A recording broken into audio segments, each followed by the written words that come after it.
Papá, cuéntame otra vez esa historia tan bonita. Sonó como dinamita la historia de su niñez. Su memoria no es de pez, por Wendy fue traicionado.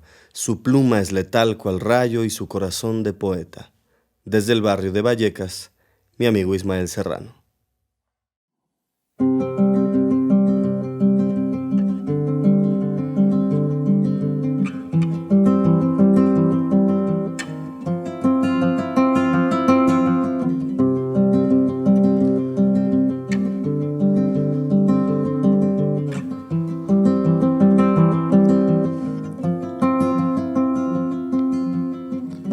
Deja que te vea cómo pasa el tiempo.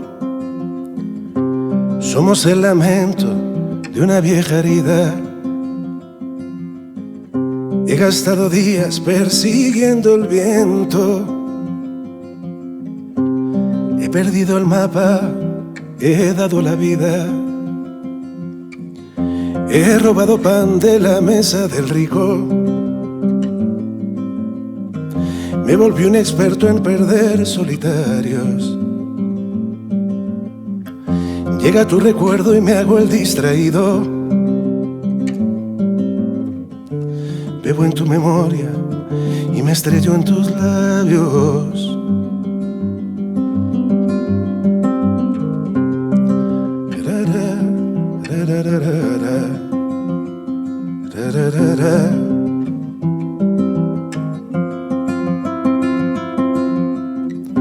La vida es eterna en 5 minutos. Los que nos tomaba quitarnos la ropa. Lo que el amor tarda en descubrir mis trucos. O tu despedida en borrarme la boca. No es verdad que el tiempo nos lo cura todo. Y no está el mañana ni el ayer escrito. Yo sigo esperando que nieve en agosto. De mayor yo siempre quise ser un niño. Y ven, deja que el viento nos lleve. Que nuestras citas esperen. Hoy les toca compartir. Y ven, no existe el tiempo perdido. Cada minuto vacío siempre está lleno de ti. En los andenes, en cada espera, he dibujado una luna llena. Y en el vagón fui un lobo herido, soñando el viaje que nunca hicimos. En los atascos grité tu nombre, cantando sobrevolé los coches hacia las playas en que te nombran. Y de tu mano salté las olas. Ra, ra, ra, ra. Ra, ra, ra, ra.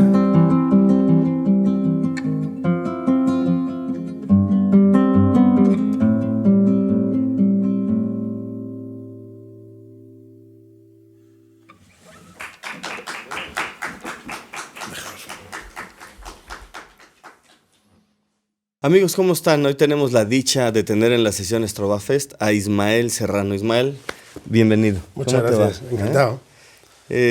Tenemos muchas cosas de las cuales platicar, pero quisiera primero encontrarme con el muchacho antes de Atrapados en Azul. ¿Qué andaba haciendo en ese momento y cuáles eran sus sueños? Bueno, era un momento de efervescencia musical en Madrid, en lo que respecta sobre todo a la canción de autor. Yo por aquel entonces estaba estudiando una carrera universitaria. Yo venía desde que era un adolescente estudiando música. Tenía un grupo allí en el barrio en el que vivía, con el que cantábamos versiones y demás, pero yo creo que la cosa se empieza a poner más en serio a principios de los 90, cuando en Madrid empieza a haber un movimiento, sobre todo de locales de música en directo, muy, muy activo. Y yo estaba tratando de compaginar mis estudios universitarios con los conciertos que empezaba a dar por los cafés, ¿no? En Madrid, como digo, se abrían prácticamente todas las semanas cafés nuevos, ¿no? Era un momento en el que llegaba Pedro Guerra de las Islas a Madrid después de su experiencia con el Taller Canario. Y yo andaba de un lado para otro, sobre todo también moviéndome mucho por el circuito universitario. Yo siempre lo de la música había sido un sueño para mí que había vislumbrado a lo lejos, ¿no? De hecho, yo cuando saco mi primer disco, yo estoy tocando por los cafés y a los 4 o 5 años de estar tocando por allí aparece un productor que me ofrece la posibilidad de grabar una maqueta.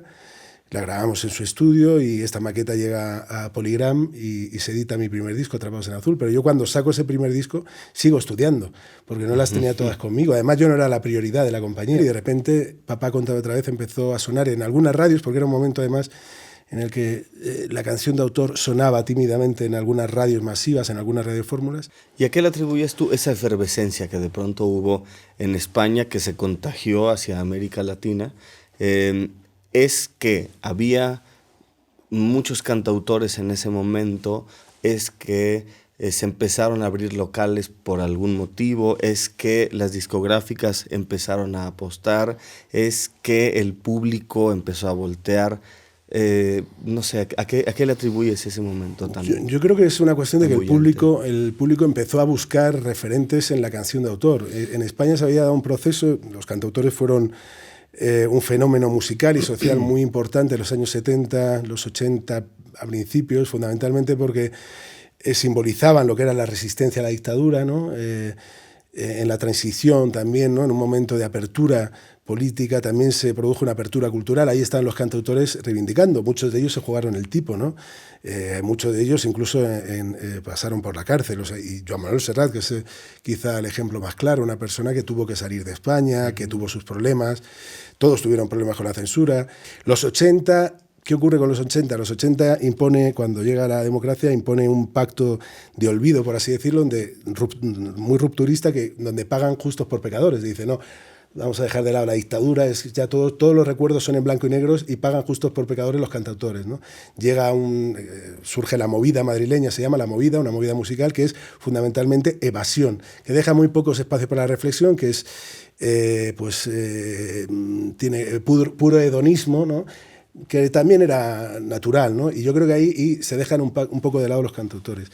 Y hay una generación que está cargada de incertidumbre, que está tratando de encontrar su camino, por así decirlo, que somos nosotros, los nacidos en democracia, los crecidos en democracia. Y yo creo que en ese contexto surge un público que no de manera consciente, no con un discurso articulado, pero sí que trata de buscar un relato propio, construir un universo propio, cultural, poético, ¿no? Como un mundo propio, así como tenían esos referentes nuestros padres, nosotros lo buscábamos. De hecho, es el boom de las ONGs. La gente busca otros marcos de participación. Como la gente ya no cree en los partidos políticos convencionales, se apunta a proyectos de cooperación internacional de otro tipo y demás. Y en ese contexto empieza a existir un público. Las discográficas vienen después, porque hay mucha gente que dice, no, fue un invento de las discográficas. No, las discográficas se unen al carro, tan es así que cada una quiere tener su propio cantautor y se van a buscarlos a los cafés y a los bares, como ocurrió en mi caso, como ocurrió. Pedro Guerra firma por BMG, yo firmo por Polygram, que luego fue Universal, Javier Álvarez con EMI, con Chrysalis, perdón, cada uno buscando su lugar. O sea que yo creo que responde fundamentalmente a eso, a que la gente... Hay una búsqueda, una inquietud por parte de la gente que trata de encontrar unos referentes que no se han tenido, ¿no? Que no se han encontrado, ¿no?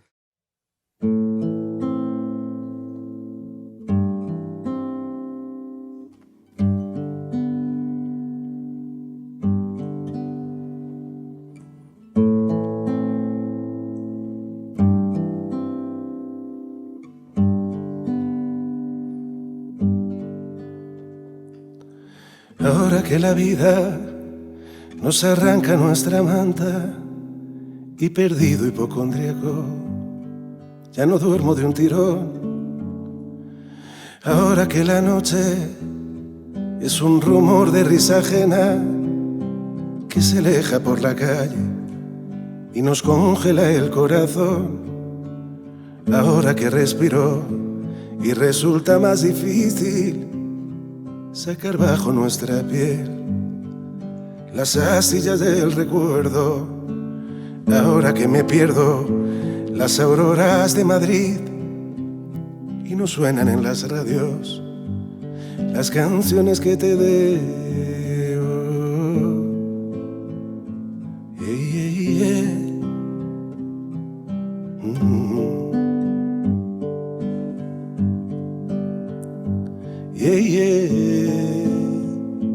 La, ra, ra, ra, ra.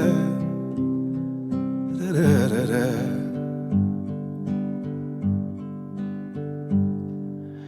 Ahora que te miras por más tiempo en los espejos, ahora que necesitamos excusas para emborracharnos, ahora que la brisa no enmaraña nuestro pelo, ahora que ya no marcamos tantos goles con la mano, ahora que discuto a gritos con el telediario, que reconozco en mi enojo las manías de mi padre, ahora que en los bares ya no crecen crisantemos, que regreso de muy lejos y no deshago el equipaje.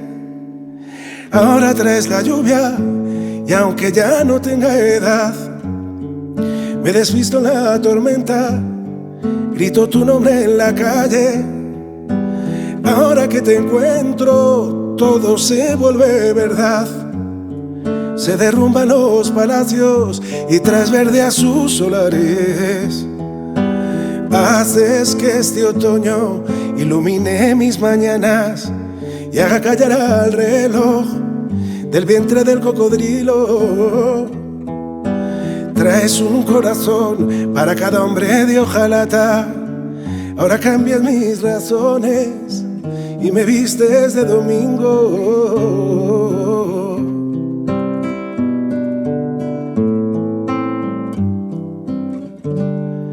Y me vistes de domingo. Yeah, yeah. Oh, oh.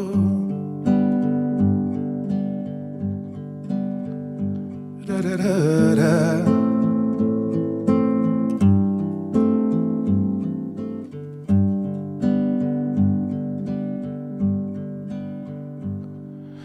Ahora que he aprendido a desaprender las reglas y que todo temporal nos regala una enseñanza, y a decir que te amo con 140 letras o encerrar en un gin tonic todas nuestras esperanzas. Ahora que las noches sin tu luz me han enseñado que toda felicidad deja algún damnificado, que en las caracolas el mar nombra tu recuerdo, que revuelvo mis cajones para encontrar tu retrato. Ahora traes la lluvia y aunque ya no tenga edad, me desvisto en la tormenta, grito tu nombre en la calle. Ahora que te encuentro, todo se vuelve verdad. Se derrumban los palacios y traes verde a sus solares. Haces que este otoño ilumine mis mañanas y haga callar al reloj del vientre del cocodrilo. Traes un corazón para cada hombre de hojalata. Ahora cambias mis razones y me vistes de domingo.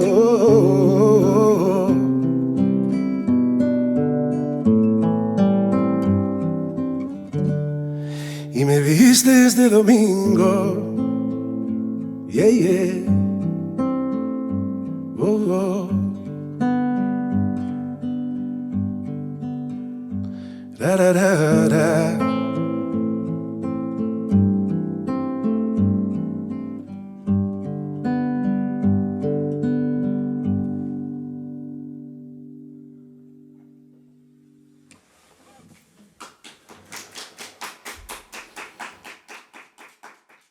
Me interesa mucho el proceso del cual me estás hablando social y musicalmente en España, ¿no? Que primero el antes, el todavía en la dictadura, después el comienzo de la democracia, cómo se trata de romper un poquito con todo el pasado y de empezar a olvidar y a salir como potros desbocados Tal también, cual. ¿no? O sea, también del asunto del hedonismo y de todo el asunto de las drogas en las que se estuvo envuelto todo el ambiente artístico, era porque pues, te tienen tan amarrado que sales, ¿no? Pero después vienen entonces los cantautores, la gente empieza a buscar una personalidad, empieza a irse hacia adentro. El momento que está viviendo ahorita, por ejemplo, la poesía en España, ¿crees que es parte de ese proceso? Entonces, de seguir yendo más adentro todavía. Las canciones te llevan a un punto de identificación, pero la poesía te lleva a un punto de reflexión. No es algo tan fácil de compartirse y sin embargo, de pronto ahora explotó la poesía, sobre todo cuando se hace de manera escénica, ¿no? ¿O tú cómo lo ves? ¿Es parte del mismo proceso? Sí, yo creo que sí. Yo creo que además tiene elementos, que es verdad todo lo que tú dices, de buscar de la introspección y del espacio de reflexión, pero en el caso de la poesía, que es verdad que se vive un boom en España, es una cuestión también identitaria. Es decir, son jóvenes, muchos de ellos los que acuden a los recitales y demás, los que compran los libros de poemas y tal, son gente joven que se acerca a ese fenómeno por una cuestión de identificarse con sus amigos, con sus compañeros, por así decirlo, como tener como la búsqueda de un grupo. Es un fenómeno en el que si estás fuera estás excluido de alguna manera. Se ha convertido, ¿sabes? Ha sido tal boom, entonces es una cuestión identitaria, es decir, cómo no puedes enterarte de lo que está ocurriendo. Si formas parte de esa generación, tienes que enterarte, tienes que leer esa poesía, tienes que estar cerca, ¿no? En España es que de alguna manera ha habido como un tapón generacional en muchos aspectos, también en lo musical, en lo cultural, en lo literario y en lo laboral. Quiero decir, tú date cuenta, por ejemplo, por poner un ejemplo, el paro entre los menores de 25 años es más del 50%, cerca del 50%. Eso quiere decir, hay como un tapón generacional y eso yo creo que se puede extrapolar incluso también a la cultura. Hay como un establishment que es muy conservador a la hora de que se cambien un poco, de que cambie el escenario, que yo creo que también es natural, ¿no? Y en ese sentido yo creo que hay mucha gente joven como irrumpiendo, tratando de romper ese tapón. De hecho, yo creo que mi generación hemos sido un poco generación bisagra. Te hablaba, ¿no?, de cómo empiezan a surgir los cantautores, pero es ahora cuando se vive, fíjate, con mucha más dificultad, porque por aquel entonces te decía, sonábamos en algunas radiofórmulas, había muchos cafés y tal. Ahora directamente los cantautores difícilmente suenan en las radios, pues las radios son más herméticas. Es verdad que están las redes sociales, está internet, ¿no? Pero ahora sí que hay un verdadero boom de gente, está Rosalén, Marwan, Andrés Suárez, muchísima gente que con gran heroicidad apuesta por esta música, tratando de hacer su camino sin todas las plataformas de difusión que merece, ¿no? Yo me acuerdo de las primeras veces que fui a España, que habrá sido en el 2001, que todavía existía parte de este boom de los cantautores, etcétera, pero se sentía en general, en el ambiente, en la radio, en lo que escuchabas, se sentía una identidad más asentada. De pronto voy en 2017 y lo que oigo en la radio es lo mismo que oigo en la radio aquí, y lo mismo que oigo en la radio en Estados Unidos, y lo mismo que oigo en la radio en Cuba, y lo mismo que escucho en la radio en todos lados, ¿no? Entonces, tiene que haber una resistencia, me imagino, de la juventud, porque sus padres no les tocó vivir eso, ¿no? Entonces, estás buscando una identidad, de alguna manera sabes que tú no eres eso. Y tal vez se encuentra, en este momento lo están encontrando en la poesía, ¿no? Yo estoy totalmente de acuerdo, efectivamente. Es también una resistencia a esa...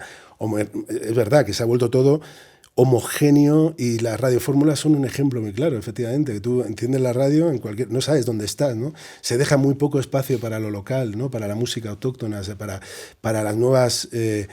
generaciones. Tú date cuenta que las compañías, por ejemplo, las radios, no sé aquí, pero en España utilizan una cosa que llaman call-out, que hacen encuestas en función de lo que la gente quiere escuchar y les ponen un trocito de canción para que la puntúen. Quiere decir, están tan obsesionados, creen, porque luego son muestras muy pequeñas, ¿no? Creen saber lo que la gente quiere escuchar Y entonces, quiero decir, no hay unas apuestas, no hay espacios. Por ejemplo, se ha perdido en España en la radio la figura del prescriptor, que es esa persona que tenía su programa y entonces investigaba y decía, no, acabo de venir de México y me he enterado de que hay un muchacho que no pueden dejar de escuchar, y te ponía el disco y tal, y había una investigación. Eso ha desaparecido. La palabra tiene muy poco espacio en la radio, ¿no? Porque ahora es una fórmula radiofónica donde se pone un disco tras otro.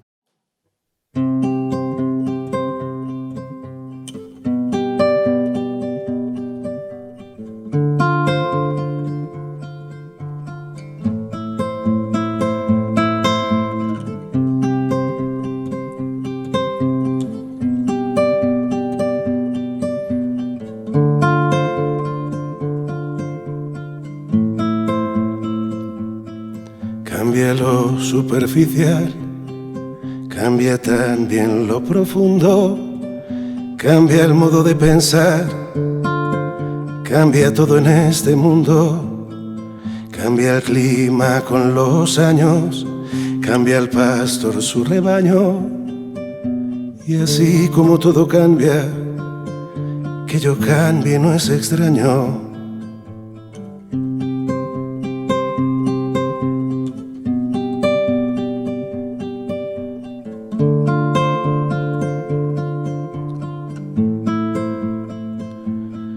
Cambia el más fino brillante, de mano en mano su brillo, cambia el nido el pajarillo, cambia el sentir un amante, cambia el rumbo el caminante, aunque esto le cause daño. Y así como todo cambia, que yo cambie no es extraño. Cambia, todo cambia, cambia, todo cambia, cambia, todo cambia, cambia, todo cambia.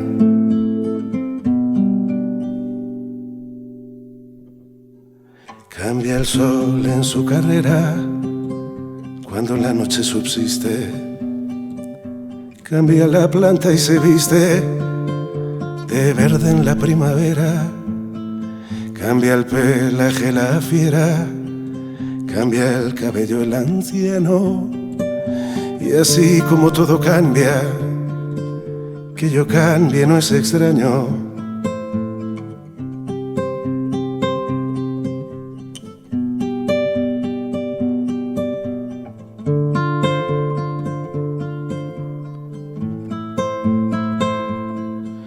Pero no cambia mi amor, por más lejos que me encuentre, ni el recuerdo ni el dolor de mi pueblo y de mi gente. Y lo que cambió ayer tendrá que cambiar mañana, así como cambio yo en esta tierra lejana. Cambia, todo cambia, cambia, todo cambia, cambia, todo cambia, cambia, todo cambia, cambia, todo cambia. Cambia, todo cambia, cambia, todo cambia, cambia, todo cambia.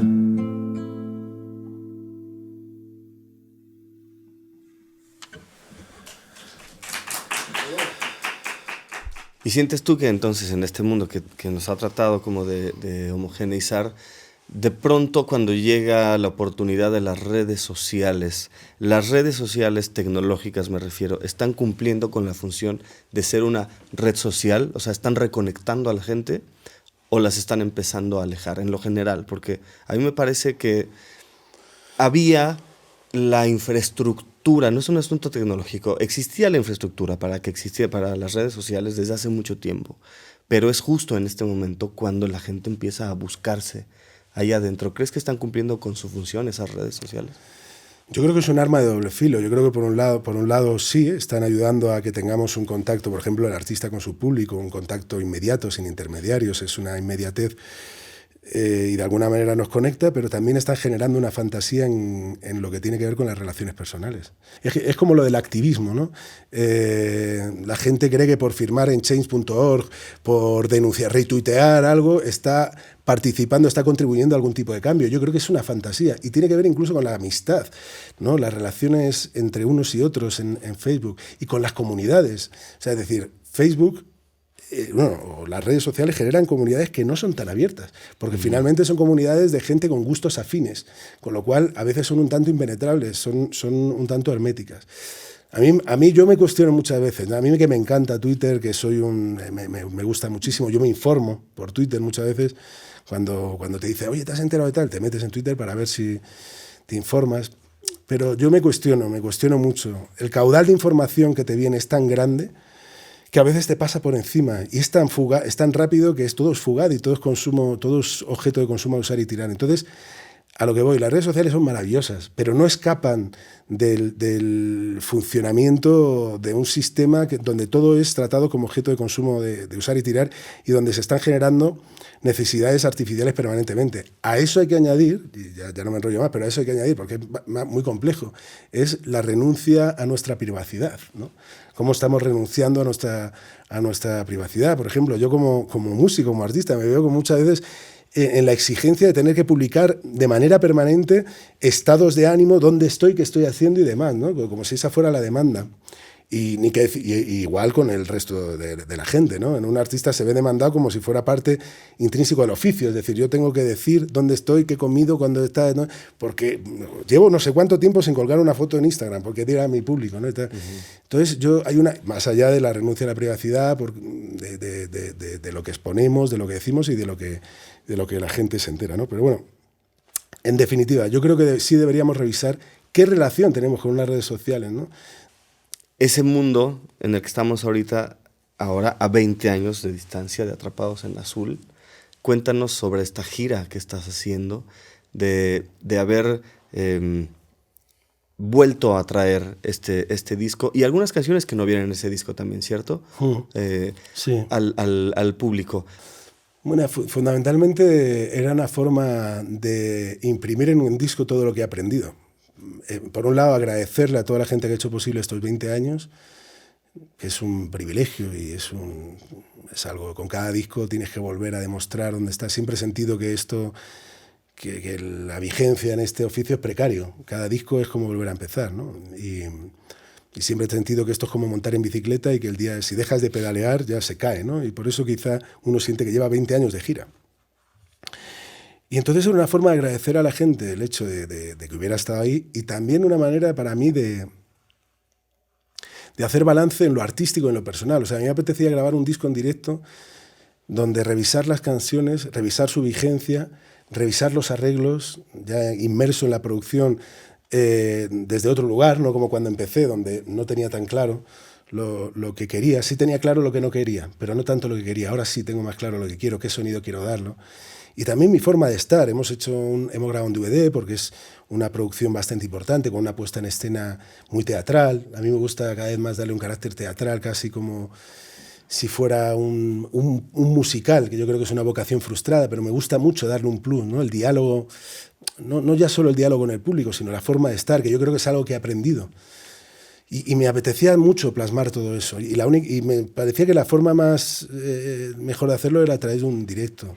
Y yo creo que era eso lo que quería plasmar sobre todo, ¿no? El hecho de que estoy de otra forma, de que canto de otra forma, de que he sido capaz de construir un universo propio, de tener una voz propia, ¿no?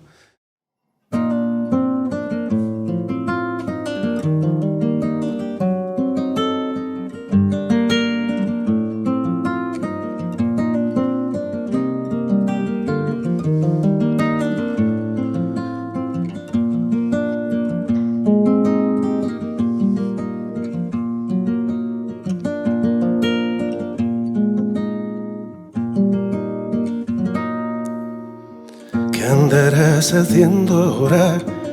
Echa una madeja en el sillón, dibujando constelaciones en los huecos de los cuadros que aún faltan por colgar.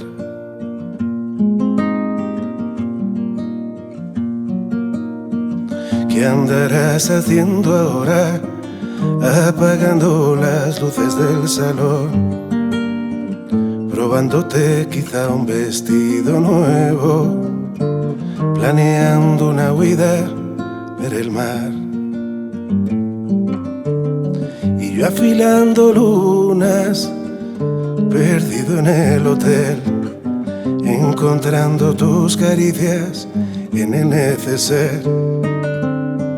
Y yo buscándote en el espejo azul del baño, en la ropa cansada del armario.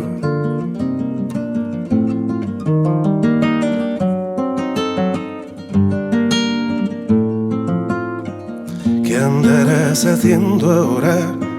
Cansada viendo la televisión, guardando mi paz y mis retratos, la costumbre de dormir al lado izquierdo.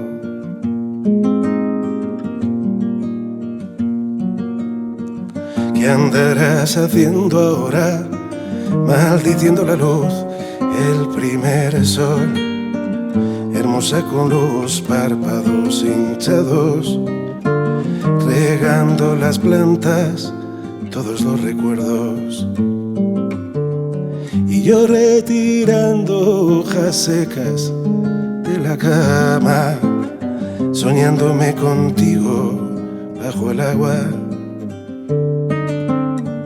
Y yo recordando que olvidé tender la ropa, preguntándome qué andarás haciendo ahora.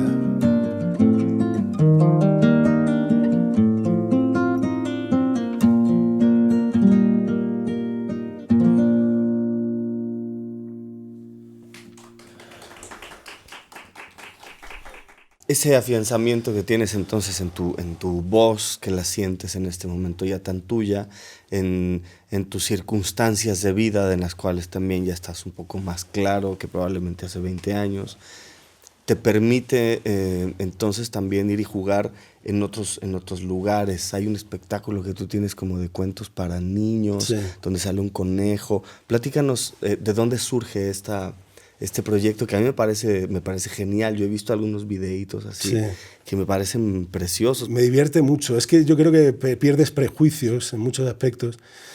Yo te decía, ¿no? Como cuando uno empieza, uno es excesivamente arrogante. Yo creo que es tan arrogante cuando uno empieza, pero bien, lo digo no como mirándome o sea, no maltratándome, o sea, soy lo que soy también resultado de lo que he sido, ¿no? Pero uno es tan arrogante que se vuelve muy hermético, ¿no? Hermético ante cualquier, o sea, como... También es verdad que la industria discográfica uno siente que es territorio también hostil, ahí sí.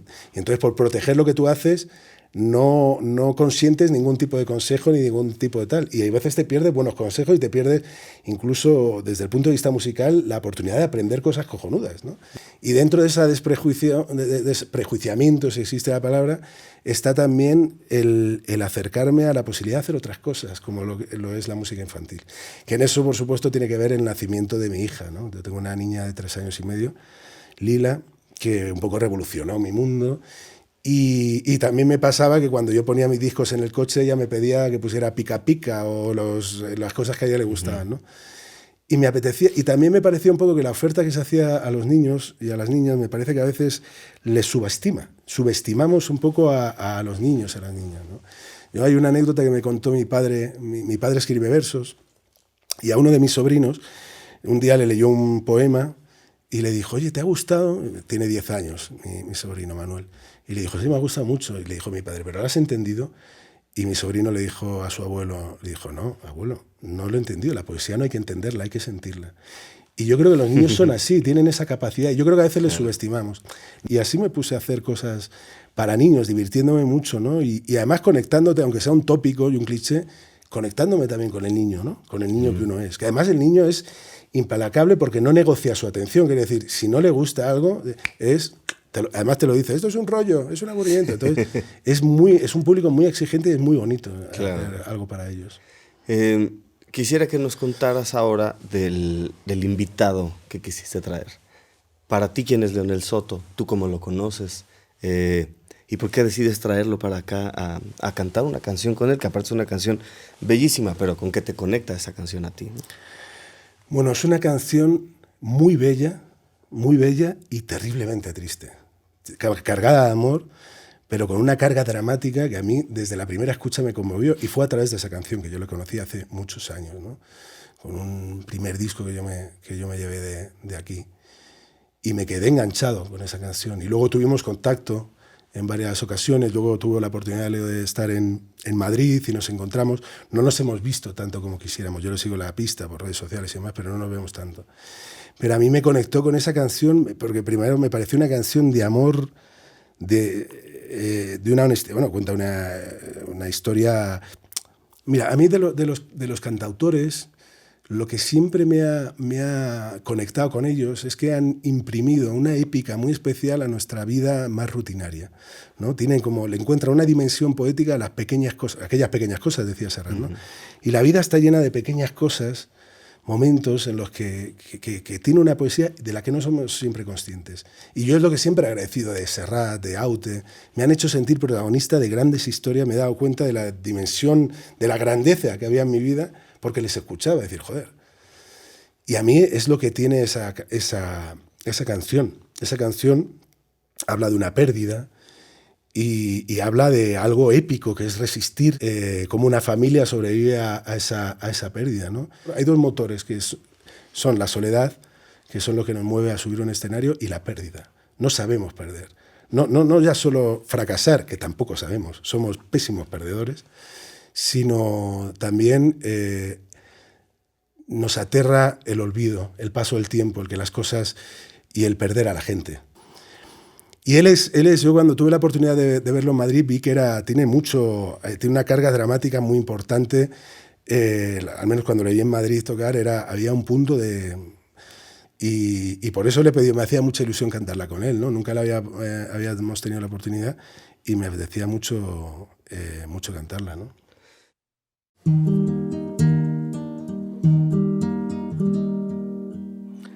Esta es la historia de un condenado a muerte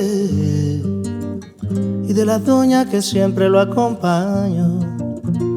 Cuando ella ponía la mano sobre su frente, hacía más milagros que un santo, un cura o un doctor. Harto y cansado de tantas terapias y sueros, moría vencido por todo lo que no logró.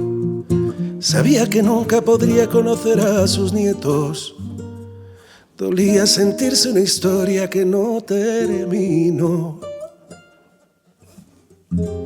Y yo quise recordar a ese amigo que no tuvo la razón, pues su historia no ha quedado inconclusa. Mucho fue lo que sembró en su gente. Él decía, tengo frío, pero si tú no estás lista no me voy. No podré partir tranquilo hasta ver que eres más fuerte, hasta ver que eres tan fuerte como yo.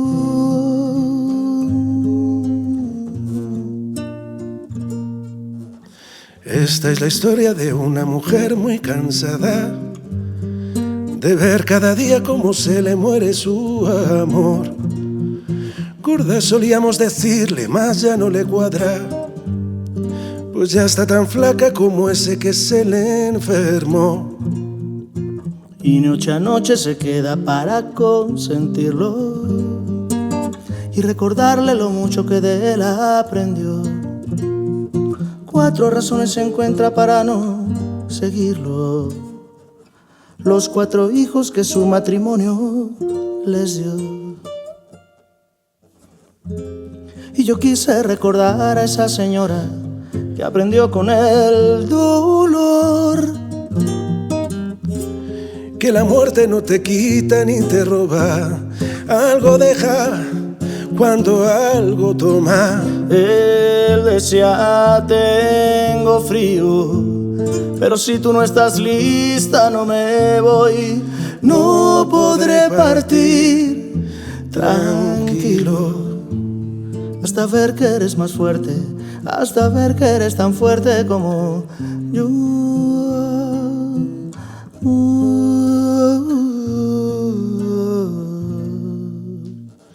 El tiempo ha pasado y la viuda de nuevo sonríe. Ya de cariño le decimos gorda otra vez. Feliz con sus 4 guaruras, como ella les dice, que nunca van a abandonarla y lo sabe muy bien. Y yo quise reunir a la pareja, aunque sea en mi canción, y decirle al que se fue que aquí han quedado el que canta y sus 3 hermanos, para seguir su historia.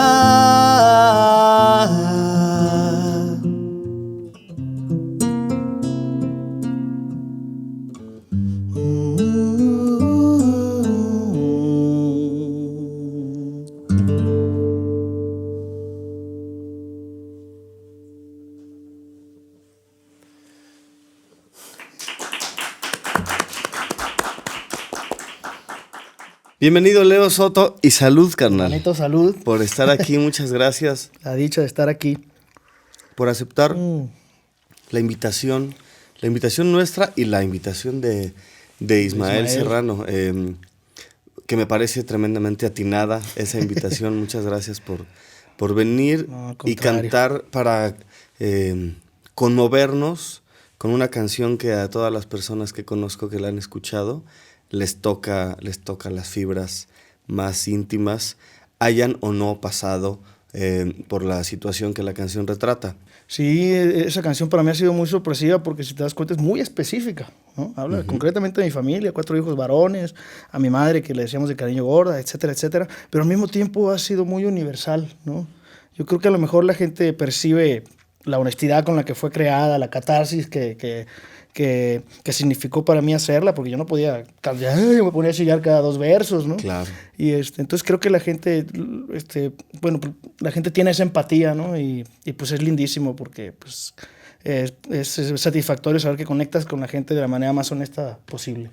Y tú aprendiste a conectar con tus emociones y sacarlas desde la actuación primero, ¿cierto? La actuación llegó a tu vida antes que la música como profesión. ¿Aprendiste a actuar antes que a tocar la guitarra?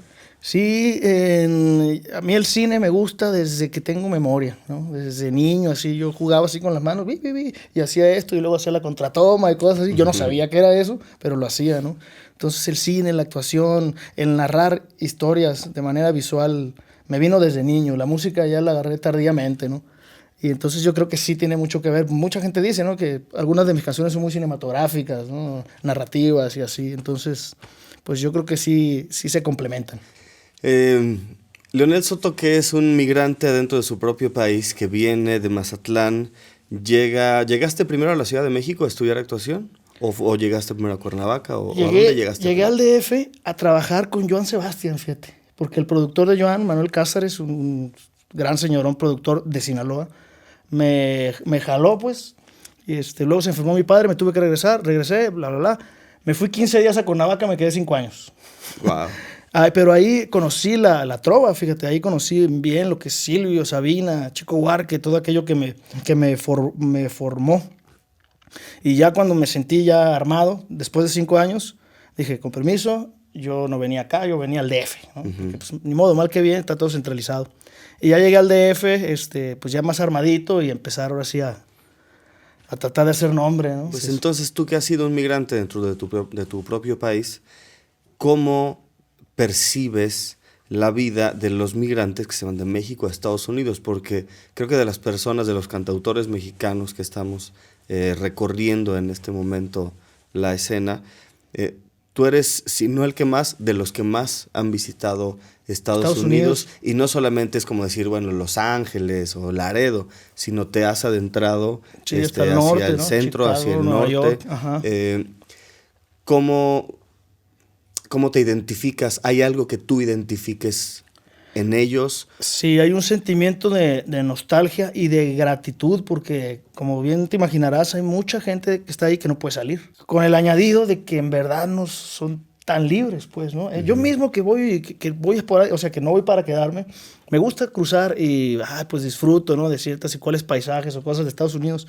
Pero después de un mes de gira, cuando cruzo la línea a México, hay una sensación de estoy en casa, que siempre la siento, ¿no? Y eso, y me da mucha nostalgia pensar que muchos de ellos no pueden sentir eso, porque no pueden salir, ¿no? Has hablado, de hecho, de eso en canciones tuyas. Ajá, ¿no? así Cuéntanos, a mí la primera canción que me remite a esa temática es Ha llovido en California. Ha llovido en California. Ha llovido en California, sí. ¿no? Y a mí eso me trae inmediatamente la memoria del Cuarteto Incompleto. El Cuarteto Incompleto. Cuéntanos de ese proyecto que es tan bonito, con quienes lo has hecho y de qué se trata el proyecto. Sí, el Cuarteto Incompleto fue una locura que se nos ocurrió hace algunos años a un cantautor que se llama Luis Tapia, David Aguilar y a mí, ¿no? Empezamos así. Luego Luis hizo otros proyectos y entró Jorge Treguarta de Sonora. Y ahí estuvimos, entonces Jorge se regresó a Sonora y es cuando entra Miguel Insunza y ya quedó esa alineación, ¿no? Entonces digamos que soy como el que se queda ahí de todas las versiones.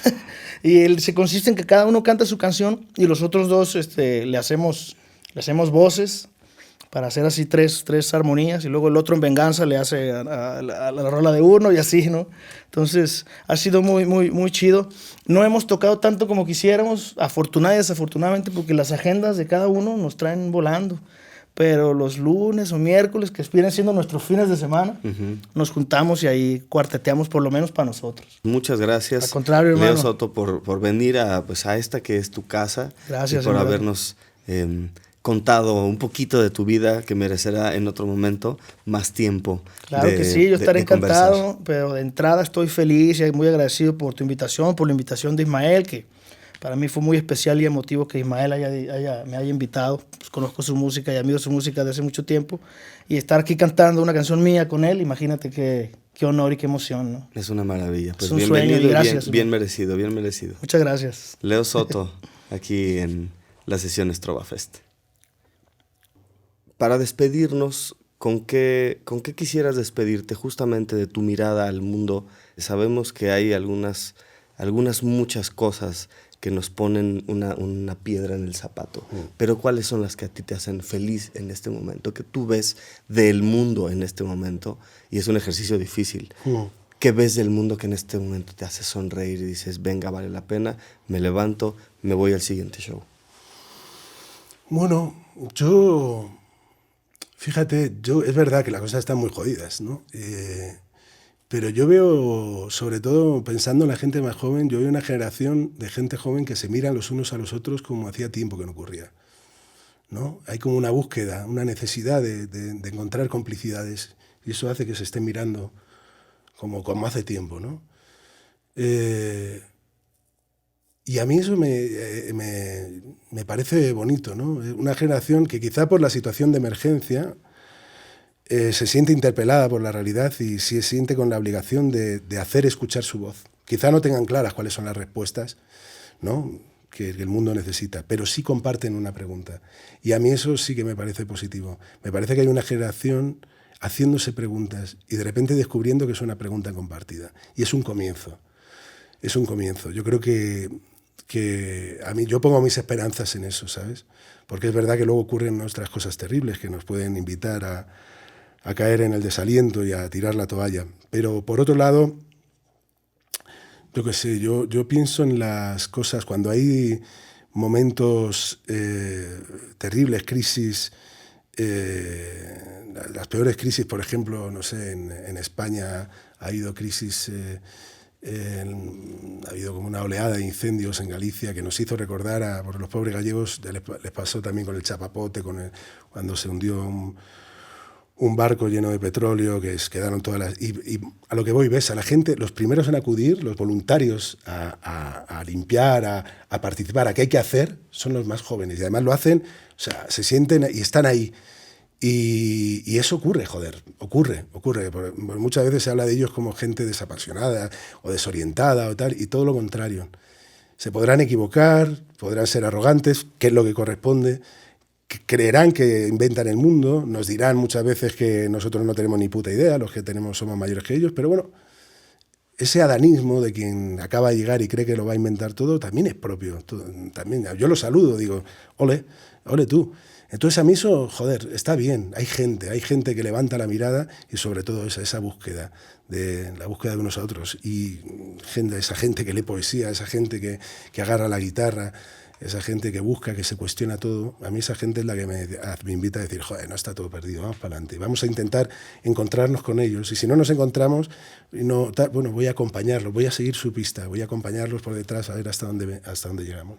Pues muchas gracias. Gracias, Ismael Serrano, por haber sido tú también parte de una generación que siendo joven empezó a empujar el mundo que hoy se refleja y que tú puedes ver a miles de personas cantando contigo en la plaza, como sucedió hace unos días. Gracias por venir a visitarnos, por aceptar cantar con nosotros y por ser un amigo. Gracias a ti, Edgar. Gracias, muchísimas gracias. Gracias.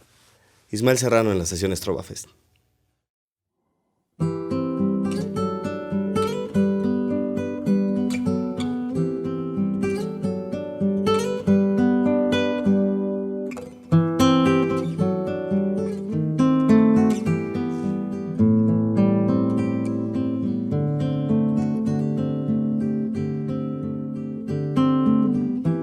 Recibiré postales del extranjero, tiernas y ajadas, besos, recuerdos, cómo están todos, te echo de menos, cómo pasa el tiempo. Seremos otros, seremos más viejos, y cuando por fin me observe en tu espejo, espero al menos que me reconozca, me recuerde al que soy ahora. La la la la la la la la. La la la la la la la. La la la la la la la la la.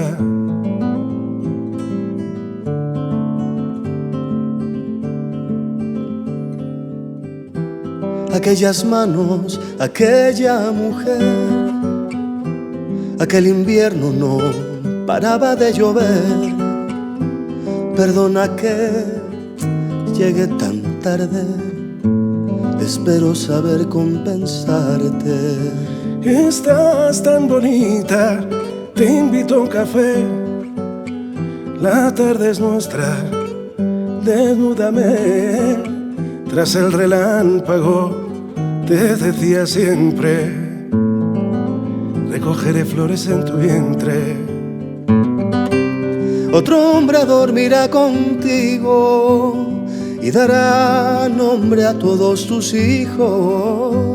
Pero ven, acércate a mí, deja que te vea, que otras primaveras te han de llevar muy lejos de mí. Vértigo que el mundo pare, que corto se me hace el viaje.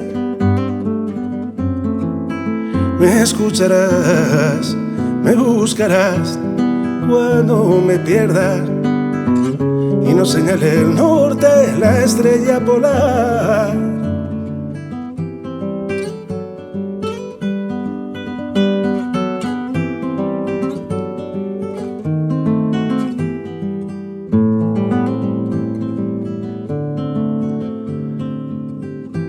Las frías mañanas en la facultad, tú casi siempre huías conmigo al bar y me enfadaba si preferías el aula a mi compañía. sobre la mesa, botellas vacías, que esa no es arrancarte esa risa. Y ahora cambiemos el mundo, amigo, que tú ya has cambiado el mío. ¿Qué haré cuando te busque en la clase y mi eco me responda al llamarte?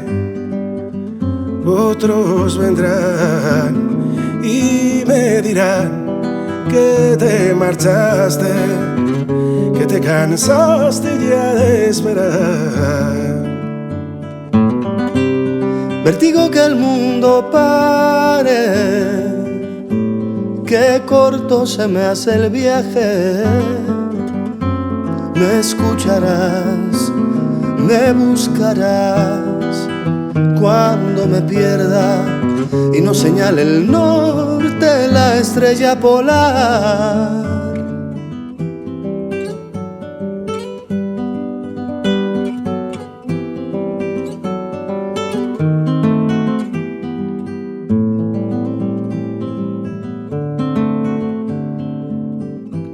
La ronquera y los traicioneros nervios que me atacan antes de cada concierto, viejas canciones, antiguos versos que espero retenga algún eco.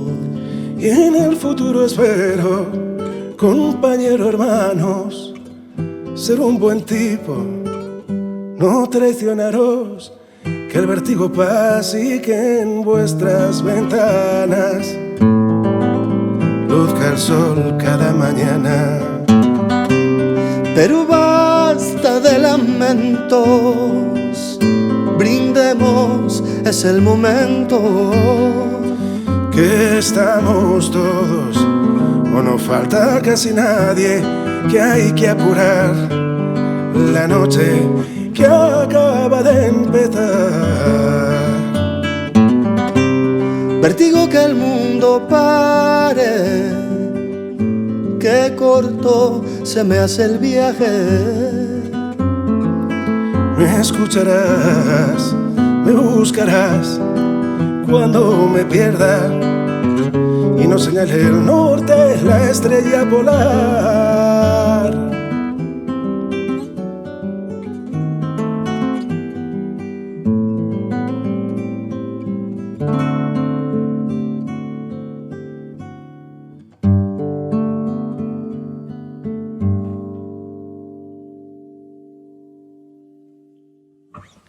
Yeah. Muy bien.